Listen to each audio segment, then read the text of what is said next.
A small team of urban explorer YouTubers breaks into a sealed 1974 railway tunnel and finds a hidden subterranean ecosystem. As they push deeper, strange machines, bioluminescent flora, and unseen predators turn their livestream into a desperate fight to survive, ending with a brutal, unresolved confession.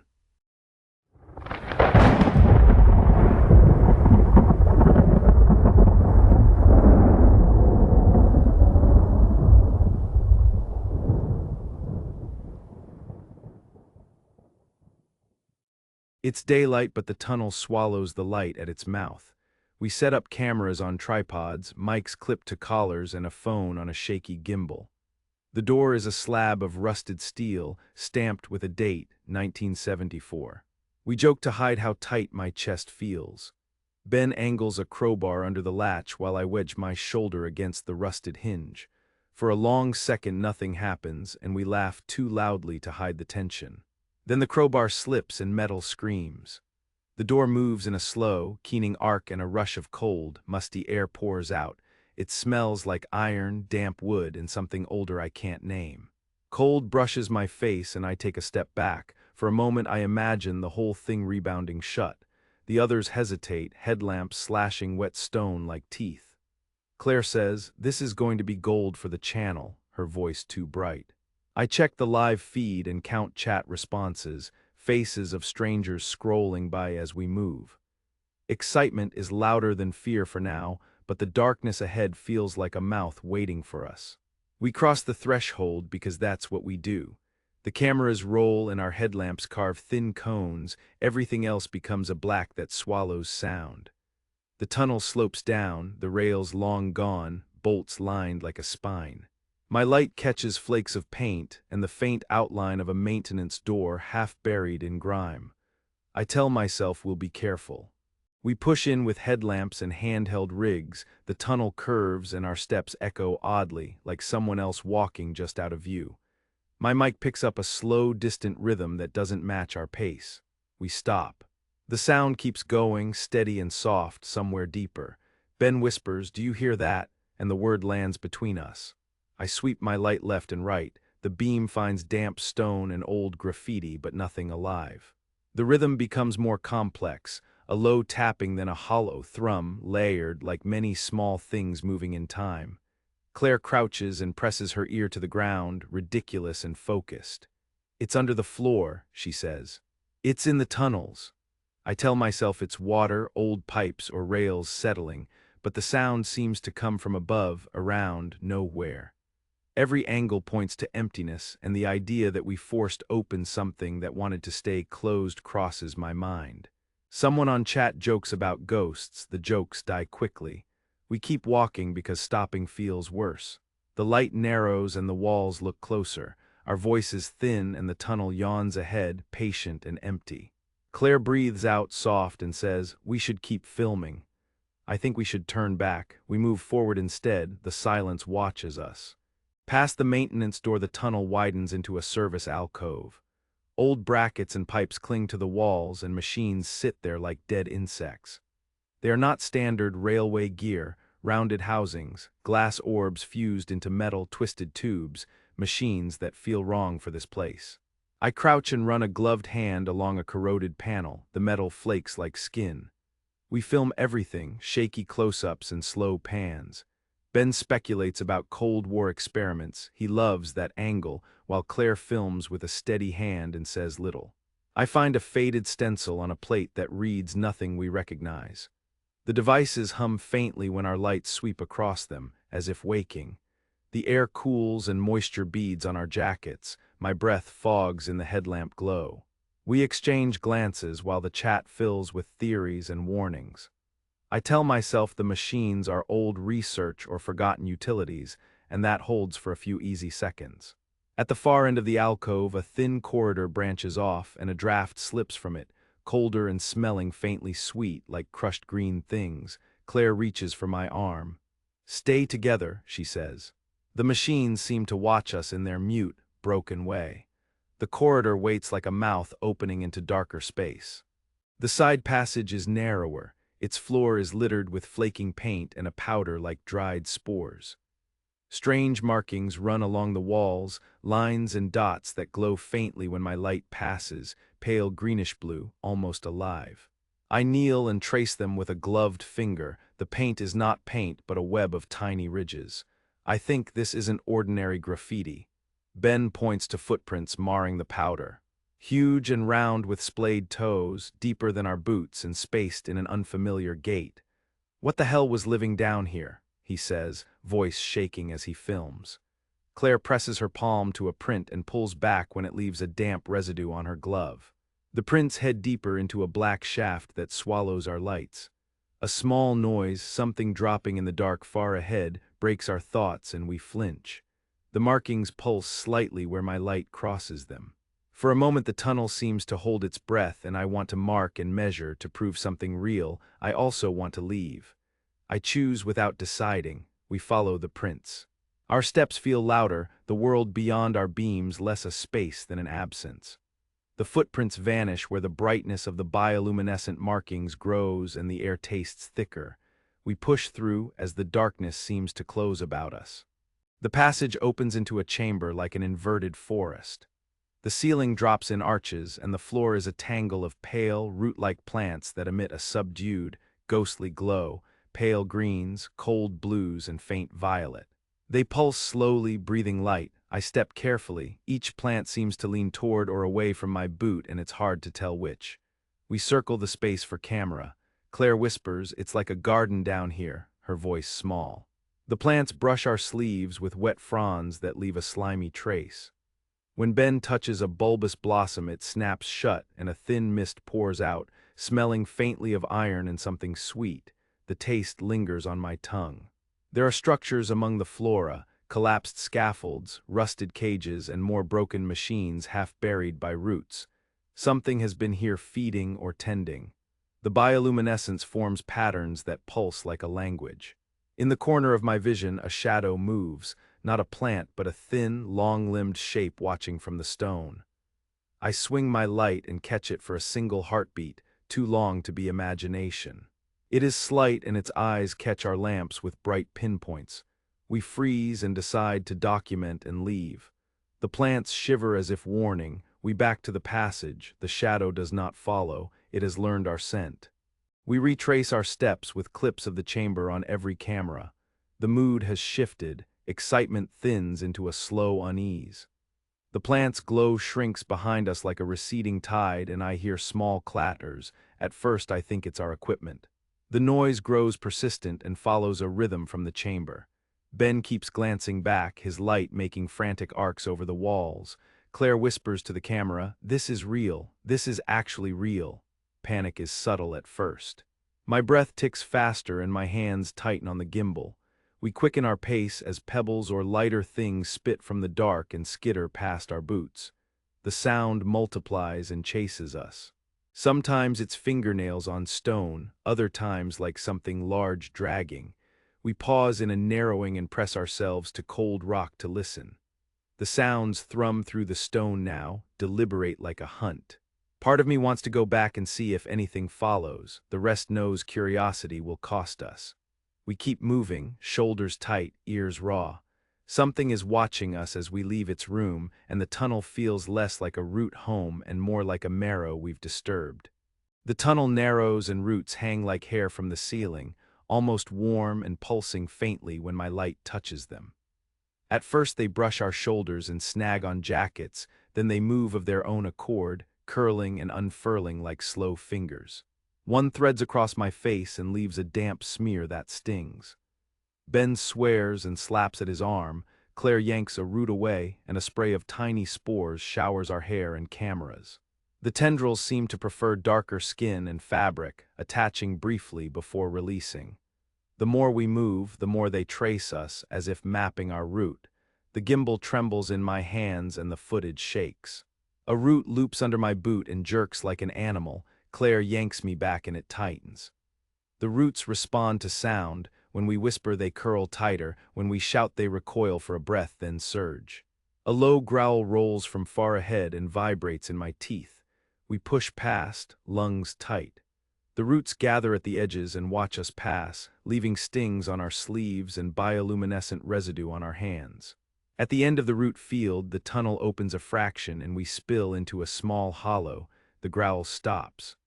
For a second, the world is only our breath and the scrape of roots settling back against stone. We push faster, thinking we can get back the way we came. The tunnel straightens and I can see the faint line where daylight once was, only it's blocked. Where the door should be, rusted steel has become a solid sheet welded into the arch. It is seamless and wrong. Ben thumps it with a flashlight. The metal gives a hollow ring that isn't quite metal. Claire raps and the sound dies in a damp chewing echo. I run my fingers across the seam. The metal is warm, like a living belly. For a moment we stand pressed to a thing that isn't a door. Panic arrives in small, practical ways. The chat spams for updates, batteries drain, my throat is dry. We try the side route we passed earlier and find a curtain of thick roots blocking it, roots that weren't there before. We scream and tear at them until our hands bleed. The roots cling like hands and the tunnel folds as if watching us run. It closed, Claire says, flat. The tunnel behind us is darker now and the sealed sheet hums faintly. Shadows at the edges of our lights twitch with small motions. Something is rearranging the tunnel to keep us in. It's patient and methodical. We step back into the thicker dark. We huddle near the sealed archway and try to think. The air is thick and sour, and a few plants stain the walls with faint green glow. We whisper plans, check batteries, find another route, mark our path, and the words feel brittle. The voices are small, then eyes appear in the dark. At first just one, reflecting our headlamps like a gem. Then another, set low and wide, scattered along the tunnel like lamps on a low ridge. They blink in patterns and multiply until there are dozens and then hundreds stretching away into the dark. Ben grabs my arm. "They're watching," he says, voice thin. Shapes slide between roots, a rustle of many small limbs, and the eyes advance with the tendrils, mapping us low to the ground. One moves closer and I see a head that isn't a face, fleshy ridges and a wet interior. It yawns without teeth and the sight makes my stomach lurch. We back away slowly. The eyes fan out and surround us without rushing. I throw a light to scatter them and the beam scatters like dust. We are small, lit things in a large, dark world that knows how to watch. I want to move, but my body feels heavy with the sense of being counted. Fear makes us move. We pick a side tunnel and run, twisting deeper into a maze of stone and root. Headlamp beams cross and catch on wet rock. We shout for each other. My boot slips, and for a second I can't feel the ground. A sharp jerk at my ankle, Ben is yanked sideways and disappears into a shadow. There is a sick, tearing sound and his scream cuts off. I turn and reach, but something invisible closes around him. Thin, pale hands pull him toward a fissure. He bangs against rock and then the light goes where he was. Claire grabs my sleeve and hauls me on. We call for him until our voices scatter and a wet sound answers from the dark like something moving through damp cloth. The path behind shows strange marks, signs of previous struggle. The hope of finding Ben fades. The memory of his last look is raw and useless. We don't stop to search.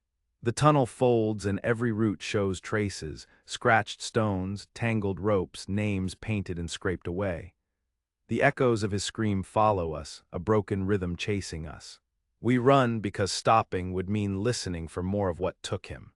We find a maintenance alcove and slam the door shut. We pile benches and crates against it and breathe as if surfacing. My hands shake while I fumble with a roll of duct tape. For a moment there is a fragile, awful quiet. Behind the barricade I listen to my heart and check us quickly. Claire's lip is split and she is pale. I can see where root tendrils gouged her sleeve. My phone flashes the last live chat messages, people pleading, some laughing like it's a stunt. The cameras are still on, but the feed stutters. Then the scratching begins, quiet at first, a soft rasp on wood like claws over grain. It circles and finds our door. I press my ear to the barrier and feel the vibrations. Something tests the seals, tasting for gaps. The scratching grows into thumps and the barricade trembles.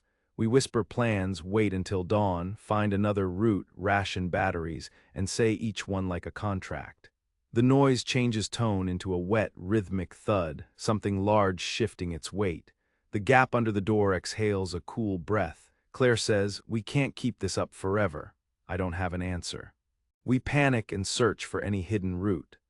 Behind a corroded panel Ben used to joke about, my elbow finds a seam and the metal shifts to reveal a narrow crawl space. It is a hole you have to bend to enter, lined with slick stone and a faint cold breath. No one hesitates. Claire squeezes through first, camera in one hand and rope in the other. I follow, scraping my knees as the passage narrows. The walls press in and the air tastes sour and mineral. Our lights are too bright and the bioluminescent residue on the walls throws sick halos around our heads. The crawl is a throat. Every inch the walls press tighter and roots fringe the roof to scrape our backs. Names carved in the rock from other people pass by. Don't trust the eyes, one reads in shaky letters. I touch a handprint and cold, sweet residue sticks to my skin and won't wipe clean. The passage curves and drops and finally widens. A breath of fresher air hits my face and hope flashes. We squeeze through into another corridor, and for a moment freedom feels possible. Fresh prints and new glows show we are not the first to use this way out. The corridor opens into an older sector of tunnels. The air is thicker and the walls are scratched with messages, names, scrawled warnings, turn back not alone, and an unfinished plea smeared with something dark. Someone stamped a date, 1981, beside tally marks worn into the stone. We stop to read. The slashes count months and lives. Handprints are pressed into soft, patched concrete. Some messages are frantic. They feed at night, others calm and resigned. If you follow the glow, you become the light. The words make the hair on my arm stand up. A whisper threads through the tunnel, layered with human words here and there. Help, something breathes, half in my ear and half in the walls. We press our backs to the stone and keep moving with the corridor, following a map of other people's fear. The markings pulse faintly in response to our steps. I touch a smeared handprint and the residue sticks to my skin, cold, sweet, and impossible to clean. Claire records everything but her face is pinched. We move on because there is nothing else to do. The tunnel leads and we follow. We enter a cavern so large our lights fail to reach the edges. Pillars of stone stand like broken columns and shadows cluster in bays. The air smells of rot, metal, and something sharp. A vast exhalation shudders the space and something huge moves in the dark. Its bulk is slow and layered, slick and jointed like a creature made of borrowed shapes. Limbs fold and unfold in a rhythm almost architectural. When it turns, parts of it catch the light like wet stone. My torch picks out a mass that is not a face but a field of sensory organs, ridged and pale, the place where eyes should be blind. It emits a low, resonant call that shudders into the rock and answers with clicking echoes from around the cavern. Hundreds of smaller things stir at its command and fan outward. The cavern has an order and we are uninvited specimens. It isn't hunting in human ways but assessing value. Ben's absence is a ragged hole between us. I realize how small our plans were and how little our lights mean here. Claire drops a camera and it keeps rolling, wobbling light across wet stone. We do not move. The creature watches and the cavern takes our names into its memory. The creature moves like a slow tide and its smaller things pour like runoff from its shadow. They slip through seams in the stone and taste our light with tendrils and hooked limbs. Our defenses mean little. We shout, flash, and try to make noise to distract them. None of it matters. Claire screams as a small shape latches onto her ankle and clamps like a jaw through fabric. She falls and scrabbles. The thing slips into flesh with a wet, efficient motion. Blood darkens the stone, and she fights with hands and teeth and anything at hand. I thrust a light at one, and it recoils only to expose another. We are surrounded in a wash of movement. We fight in short, brutal bursts, hands, ropes, anything that can buy time. The creature watches, often unmoving as its smaller ones tear and learn. I see one close, its head has features like a child's face at a glance, then wrong, too many teeth and hollow eyes. It smiles and becomes a mouth against Claire's throat. One by one we lose ground. The lair rearranges itself. Passages collapse or open as if on command. The cavern hums with a low harmony that feels celebratory. I feel my life get smaller. I try to aim at a weakness and find no obvious organ to strike. There is only layered flesh and patience. When it is finished with tearing and the sound becomes part of the cavern's long memory, I am left alone with the camera on my chest and a dimming light. I know someone will use our footage and someone will make a thrill from our fear. I am telling this because telling was all I had left to do. I left pieces of me back there. I lied to the camera when it mattered. I helped them open the door.